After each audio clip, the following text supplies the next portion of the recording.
នៅវេលាព្រឹកថ្ងៃអង្គារទី31ខែមីនាឆ្នាំ2026សម្ដេចមហាបវរធិបតីហ៊ុនម៉ាណែតនាយករដ្ឋមន្ត្រីនៃព្រះរាជាណាចក្រកម្ពុជាបានសរសេរនៅលើបណ្ដាញសង្គមរបស់សម្ដេចក្នុងខ្លឹមសារដូចតទៅនេះខ្ញុំបានឃើញមានការបញ្ចេញមតិជាច្រើនពាក់ព័ន្ធជាមួយនឹងគ្រោះថ្នាក់ចរាចរណ៍ដ៏រន្ធត់មួយដែលកើតឡើង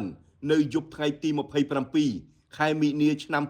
2026នៅស្រុកមោងឫស្សីខេត្តបាត់ដំបងដែលមនុស្សចំនួន6នាក់ត្រូវបានស្លាប់រួមទាំងទារកនៅក្នុងផ្ទៃមាតាផងដែរដែលបង្កឡើងដោយរថយន្តមួយគ្រឿងបុកពួកគាត់ហើយរត់គេចខ្លួនបាត់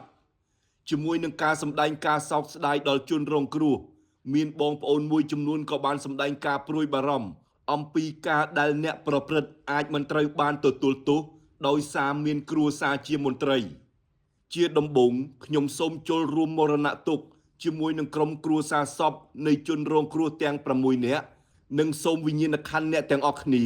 បានទៅកាន់សុគតិភពកុំបីឃ្លៀងឃ្លាតឡើយចំពោះការទទួលខុសត្រូវតាមផ្លូវច្បាប់ក្នុងករណីនេះខ្ញុំបានចេញបទបញ្ជាឲ្យឯកឧត្តមកើតរិទ្ធឧបនាយករដ្ឋមន្ត្រីក្រសួងយុតិធធម៌និងឯកឧត្តមសថេតអគ្គស្នងការនគរបាលជាតិត្រូវធ្វើការស្រាវជ្រាវឲ្យបានហ្មត់ចត់បំផុតនិងរកឲ្យឃើញអ្នកដែលបើកបររថយន្តពិតប្រាកដដែលបុកមនុស្សស្លាប់ទាំង6នាក់នេះហើយអនុវត្តច្បាប់ឲ្យបានម៉ឺងម៉ាត់ដើម្បីផ្ដល់ភាពយុត្តិធម៌ដល់ជនរងគ្រោះក្នុងពេលជាមួយគ្នានេះដែរខ្ញុំក៏សូមអំពាវនាវបងប្អូនប្រជាពលរដ្ឋយើងធ្វើការបើកបរដោយប្រុងប្រយ័ត្នខ្ពស់និងគោរពច្បាប់ចរាចរណ៍ផ្លូវគោកឲ្យបានម៉ឺងម៉ាត់ជាពិសេសក្នុងអំឡុងពេលបុណ្យចូលឆ្នាំប្រពៃណីជាតិខ្មែរនៅពេលខាងមុខខ្ញុំសូមរំលឹកឡើងវិញផងដែរចំពោះការបើកបរដោយមិនគោរពច្បាប់ជាពិសេសការបើកបរដោយស្ថិតក្រោមស្ថានភាពស្រវឹងដែលបានបង្កឲ្យមានគ្រោះថ្នាក់ដល់អាយុជីវិតអ្នកដទៃនិងត្រូវទទួលខុសត្រូវតាមច្បាប់យ៉ាងតឹងរ៉ឹងបំផុតដោយគ្មានការលើកលែង